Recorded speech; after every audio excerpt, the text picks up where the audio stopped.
Ako ang inyong Lolo Pael at ito ang aking kwento. Si John ang manika at si Andrea. Basang-basa na ng ulan ang binatang si John habang siya ay nakaharap lamang sa puntod ng kanyang dating nobya na si Andrea. Mabuti na lamang ay pinagtatakpan ng malakas na ulan ang kanyang mga luha na walang humpay sa pag-agos. 5 araw na mula nang mailibing ang dalaga. Ganun na rin katagal na ginagawa ni John ang pagpapahirap sa kanyang sarili. Wala siyang pakialam kung magkasakit siya. Nais niya lamang samahan ng dalaga kahit sa puntod lamang nito. Nagangat ng tingin si John nang maramdaman na may taong nagpayong sa kanya.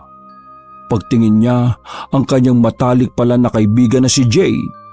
Ang bukod tanging tao na hindi napapagod na intindihin ang sitwasyon ng binata. Bro, magkakasakit ka na niyan sa ginagawa mo eh. Sa tingin mo ba matutuwa si Andrea kapag nakita niyang nagkakaganyan ka? Tanong ni Jay sa kanya, ngunit nanatili lamang siyang nakatingin sa lapida ng dalaga. Mas lalo pang lumakas ang ulan. Tinangay na ng hangin ng mga bulaklak na nakalagay sa gilid ng puntod. Umalis na tayo bro. Baka mamaya maabutan ka pa ng boyfriend ni Andrea. Baka mapaaway na naman tayo eh. Sabi ni Jay. Nagsarado ang kamao ni John sa kanyang narinig. Namuuna naman ang kanyang galit para sa babae. Hindi niya malaman kung bakit siya ipinagpalit sa ibang lalaki.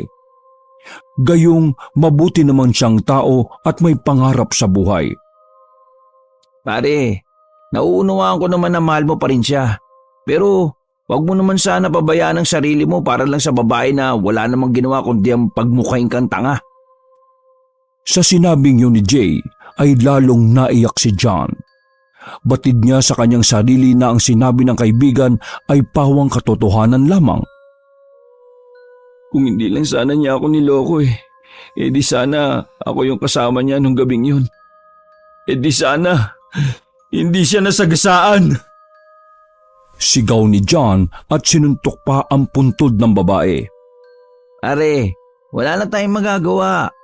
Dapat nga matuwa ka ba kasi kinarma siya ikaw naman kasi bro, masyado kang bulag Ewan ko ba sa'yo?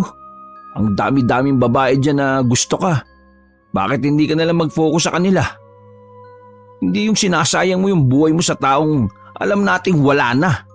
At kahit nandito man yan, wala naman siyang pakialam sa iyo Naiinis na sabi ni Jay sa kanyang kaibigan.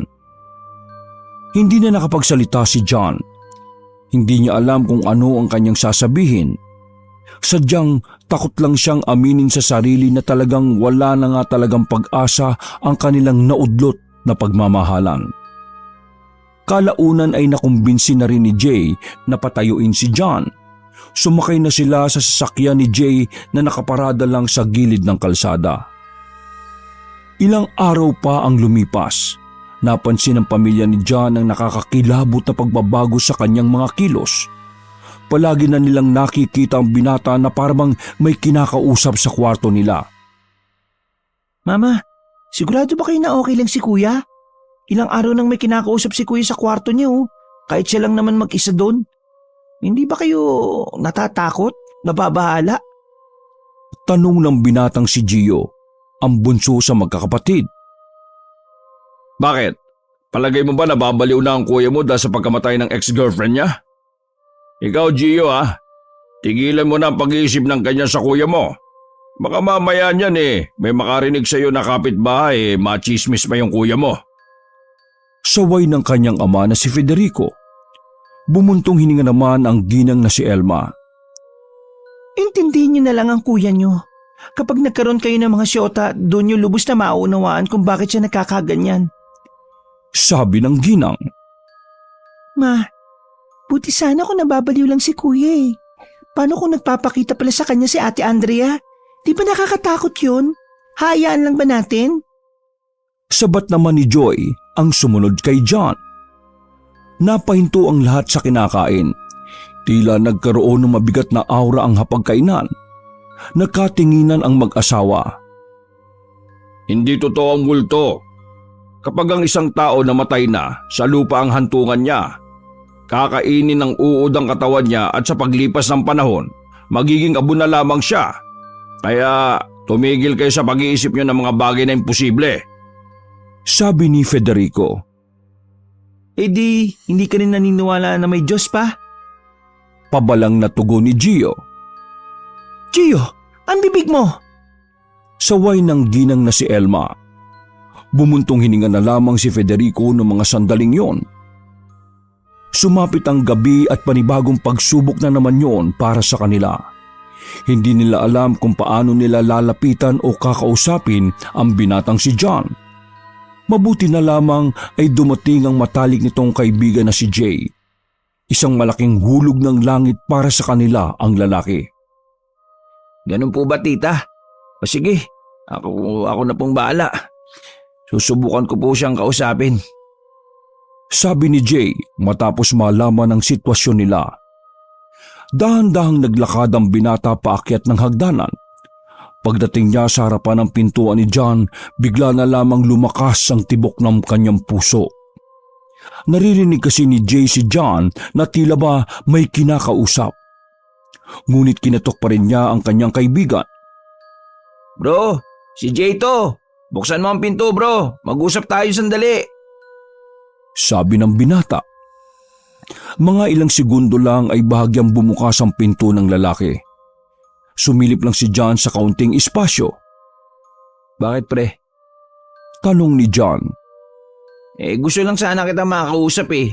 Baka pinababaya mo na yung sarili mo. Wika ni Jay. Hindi mo ba naririnig na may kausap ako? Bingi ka ba? Tanong ni John. Kausap? Sino? Wala naman akong naririnig na kausap mo ah. Tugon ni John na naging dahilan para mainis ang lalaki sa kanya. Ang kulit mo rin oh. Malis ka na nga.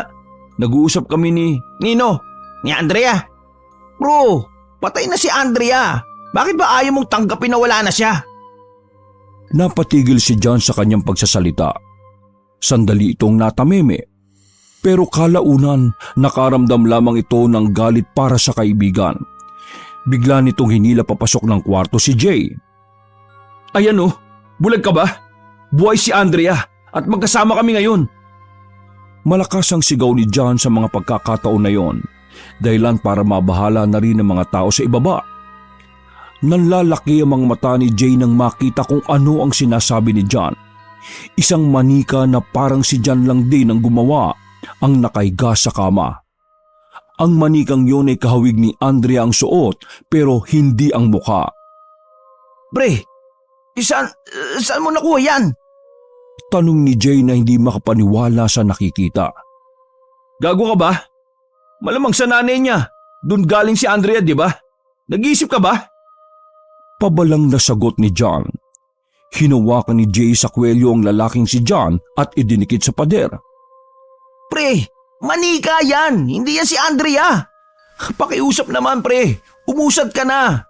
Huwag ka nang gumawa ng mga bagay na ikakatakot ng mga taong nag-aalala sa'yo. Binitiwan ni Jay si John at nasa aktong dadamputi ng manika. Ngunit bago pa man nahawakan ni Jay ang manika, ay may humila ng paa niya sa ilalim ng kama. Natumba ang binata at muntikang pang mauntog sa kanto ng higaan.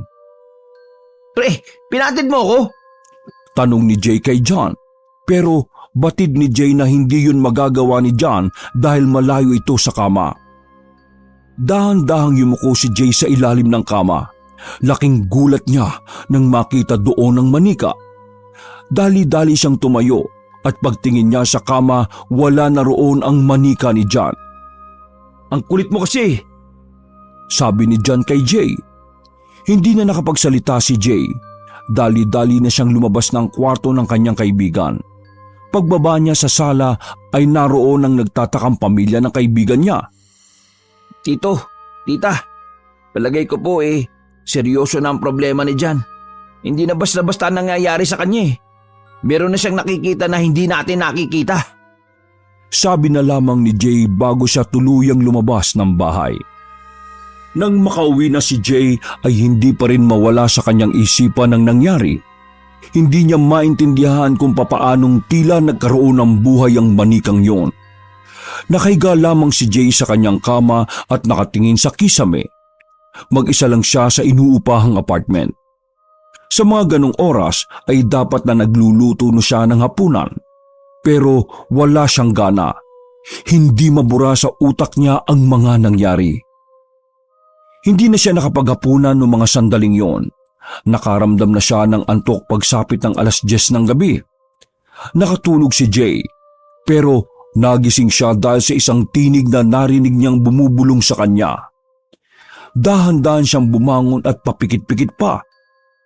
Nagulat siya at nahulog sa kabilang banda ng kama nang makita ang babaeng manika na ginawa ni John. Nakaupo yun at nakasandal sa likuran ng pinto. Nang silipin niya ulit ang manika ay nawala na yun doon. Bumuntong hininga na lamang si Jay dahil sa pag-aakalang siya ay namamalikmata lamang. Kung ano-ano na naman ang nakikita ko Ay nako. Pabulong niyang sabi, sabay kuha ng maiinom na alak sa kanyang ref. Napadako ang tingin niya sa banyo dahil napansin niyang nakabukas ang pinto roon. Nagtataka si Jay dahil naririnig niya na parang may sumasandok ng tubig sa loob. Sino nandyan? Tanong ni Jay at pasimple siyang dumampot ng kutsilyo. Nang lumapit siya doon, nakita niya si John na bitbit ang manika. Nakangiti sa kanya ngunit iba ang kahulugan ng ngiting yun para sa kanya. Sa takot niya ay napatakbo siya palabas ng apartment. Napabili siya agad ng yosi sa tindahan at saka humitit. Pagkatapos ay dinukot niya ang cellphone para tawagan si Aling Elma. Aling Elma, magandang gabi po.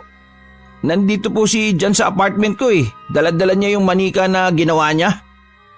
Bungad ng lalaki sa kabilang linya.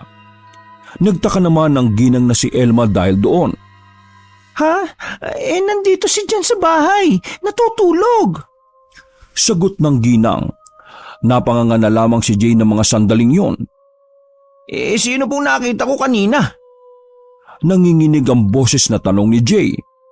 Maging ang ginang na si Elma ay hindi na rin nakapagsalita. Nagpalipas na lamang ng oras si Jay sa isang convenience store na malapit lang din sa kanyang apartment. Bumalik siya ng apartment dakong 7:00 na ng umaga.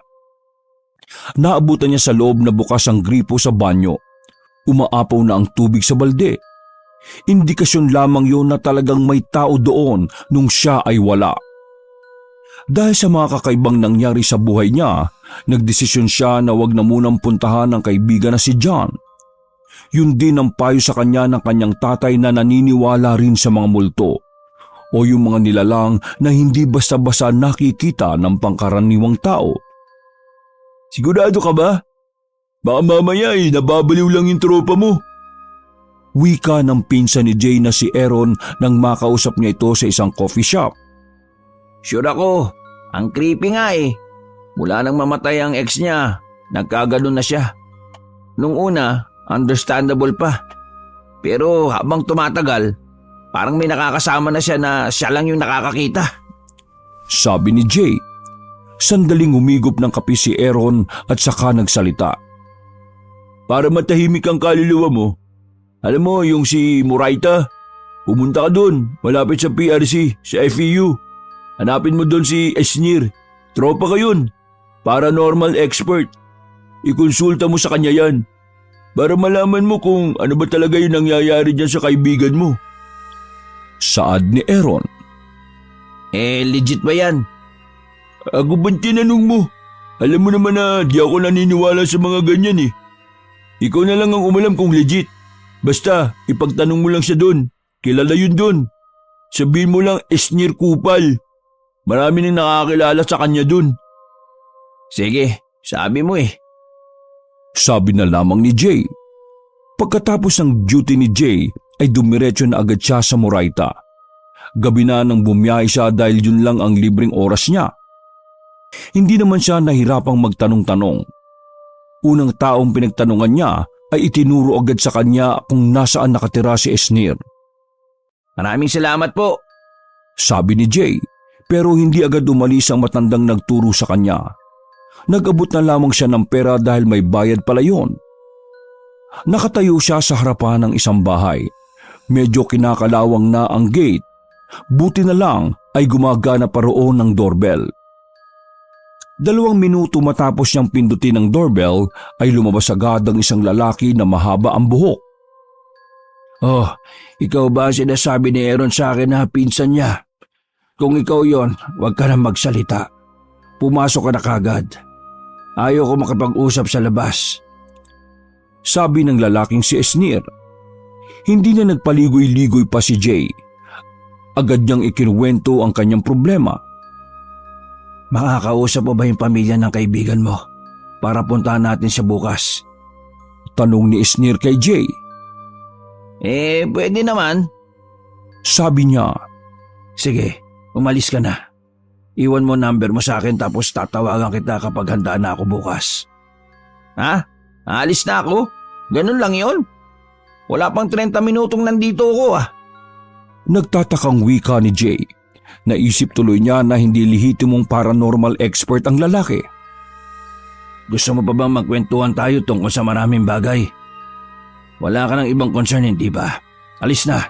Matutulog pa ako. Sabi ni Esnir. Napapailing na lang si Jay noong mga sandaling yon. Wala na siyang nagawa kundi ang lumabas na lang ng bahay.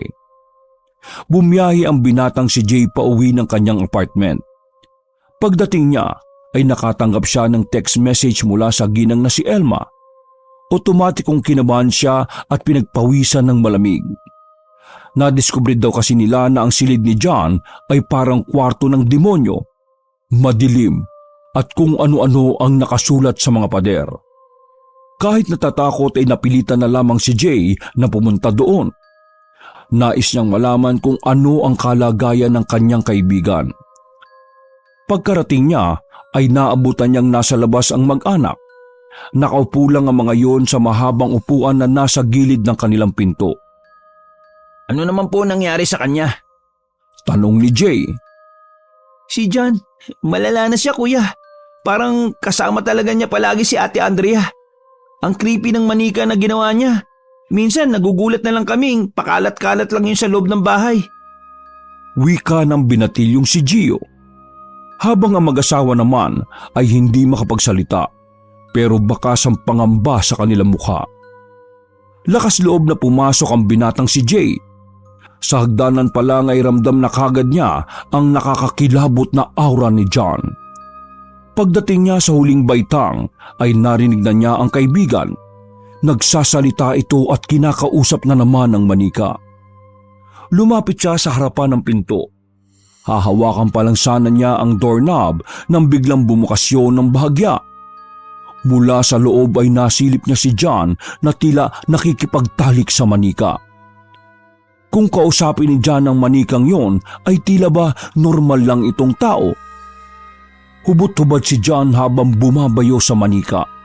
Pero bigla itong napahinto nang maramdaman na nakatingin si Jay. Tinapunan si Jay ng masamang tingin.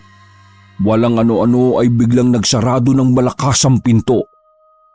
Naglaglagan pa ang mga nakasabit sa likuran noon. Pagkasara ng pinto ay kasunod noon ang mga kakaibang ingay mula sa loob. May naririnig na si Jay na isa pang boses na tila nanggagaling sa lupa. Parang magkakaibang tinig ang pinaghalo-halo.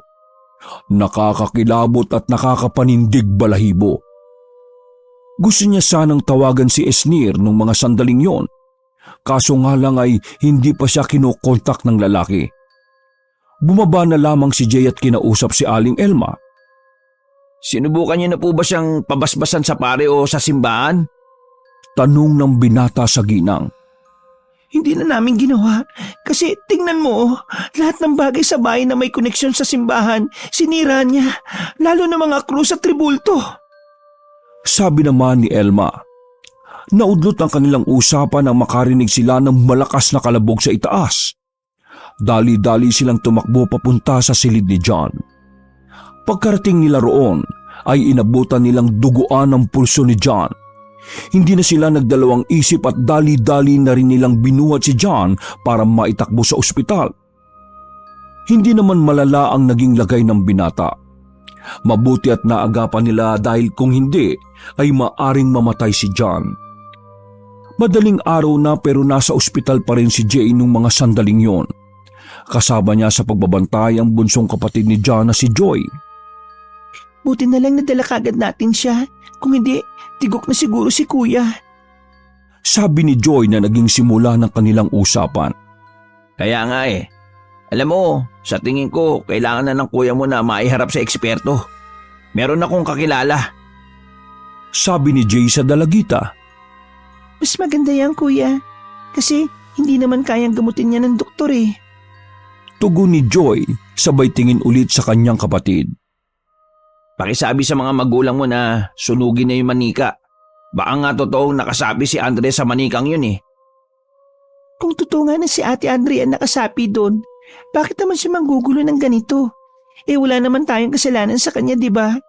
When in fact, siya pa nga ang may kasalanan kay kuya. Katwira naman ni Joy at napaisip naman si Jay dahil doon. Hindi rin natin alam. Wait lang magbabanyo lang ako. Dito ka muna. Sabi ni Jay at saka pumasok sa banyo na nandoon lang din sa silid. Pagbalik ni Jay ay nakabang na sa kanya si Joy sa pinto. Nakatingin ito sa kanya ng malagkit. Hindi niya maintindihan nung una kung ano ang ibig sabihin nun. Kuya Jay, may kilala rin akong expert. Dahan-dahang dumulas ang kamay ni Joy mula sa balikat ng lalaki pababa sa dibdib. Ha? Uy, anong ginagawa mo? Naiilang niyang tanong. Expert ako. Sa kama. Nag-init ang buong katawan ni Jay sa kanyang narinig. Hindi niya inaasahan ang bagay na yon. Kilala niya ang dalagita na mahinhin at maingat sa mga lalaki. Kaya nagtataka siya kung bakit yon bigla na lang nagkaganon. Joy, teka, tumigil ka. 16 anyos ka pa lang Pero magaling na ako. Bakit di mo subukan? Wala naman tao rito kundi tayo lang. Sabi pa ni Joy. Sinuyod ni Jay ang buong silid.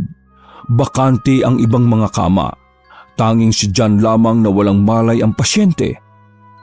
Sa hindi malamang dahilan, hinayaan na lamang ni Jay na hilahin siya ni Joy papunta sa dulong kama. Hinawi ni Joy ang kurtina para magsilbing harang nilang dalawa.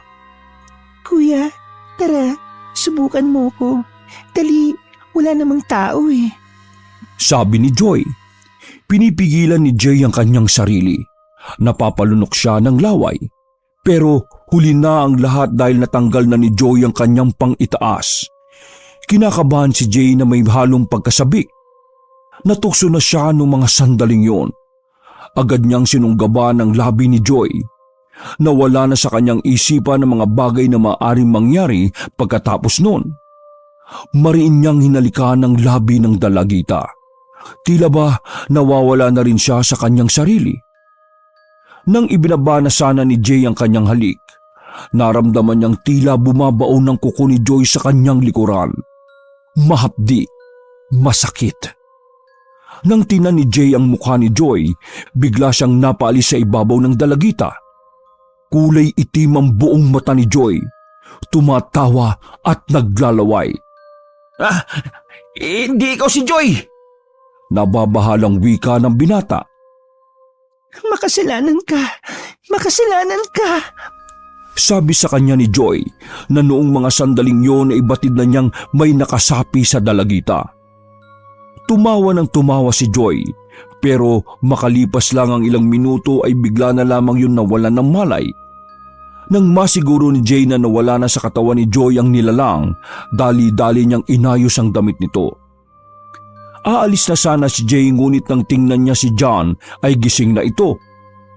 Nakangiti sa kanya at direktang nakatingin. Ang mga ngiting yun ay nakakakilabot para kay Jay.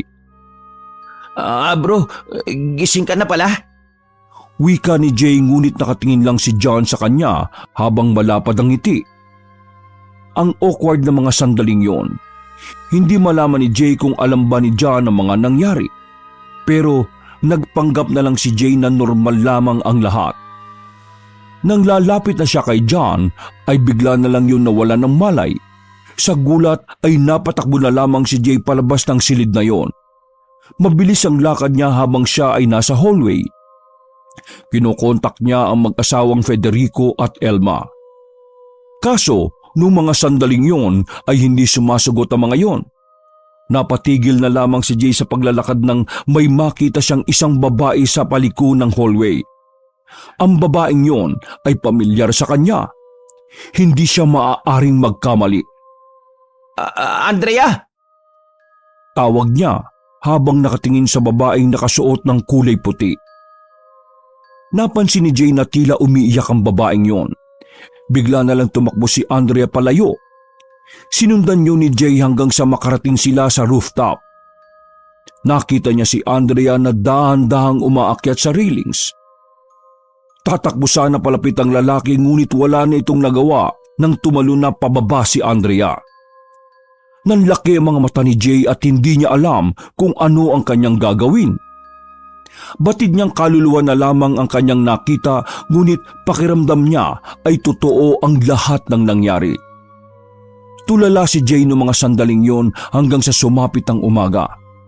Nakatulog na siya sa hagdanan at nagising lang dahil sa kalabit ng janitor. Nagmamadali siyang binalikan si John sa silid nito. Pagdating niya roon ay inabutan niya si Joy na nagbabantay.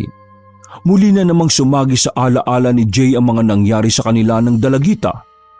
Ngunit inilihim na lamang niya yon dahil mukha namang walang naaalala si Joy.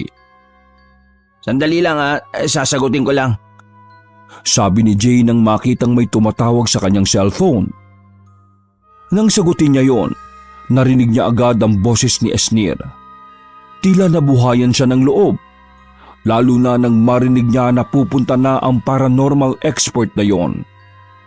Dali-daling ibinigay ni Jay ang address ni John. Nung araw din na yon ay nailabas na rin ng ospital si John dahil hindi naman malala ang kalagayan nito. Nang makauwi sila ay dumating na si Esnir makalipas ang kalahating oras. Sinalubong yon ni Jay at ni Aling Elma. Ngumunguya pa ng bubblegum ang lalaki habang nakatingin sa loob ng bahay. Eto na ba yon? Pangit ng bahay Itsura pa lang ramdam ko ng may mali. Pabulong na wika ni Esnir kay Jay. Pwede naman tayo magsimula. Kailangan ka na ng kaibigan ko. Nag-aalala ngunit may pag-asa sa mukha si Jay. Kailangan ko munang kumain. May pagkain ba dyan? Sige, may pagkain sa loob. Pasok ka muna. Pag-aaya naman ni Aling Elma. Habang kumakain sa sala si Esnir ay naririnig nila sa itaas na tila nagwawala si John.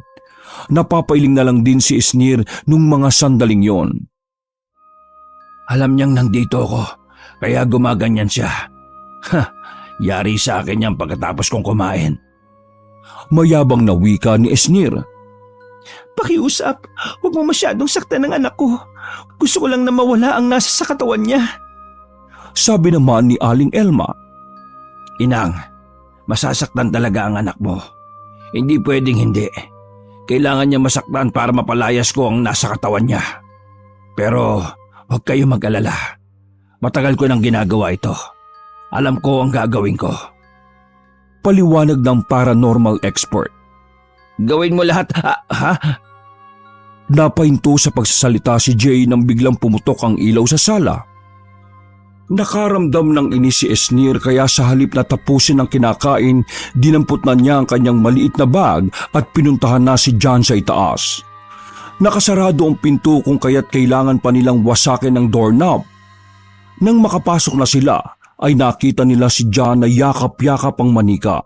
Nanlilisik ang mga mata nitong nakatingin sa kanila. Naramdaman na lang nila na parabang nawalan ng hangin sa loob ng kwarto. Biglang uminit at nahihirapan silang huminga. Si Esnir naman ay kinuha na rin ng isang rosaryo lang at isang libro na kulay itim. Matapang niyang nilapitan si John na nooy mababaka sa mukha ang galit. Hinawakan ni Esnir ang ulo ni John. Dahil doon ay mas lalong nagwala si John. Hinawakan niya sa kamay si Esnir ngunit hindi nagpatalo ang paranormal expert. Ang kulit mo naman!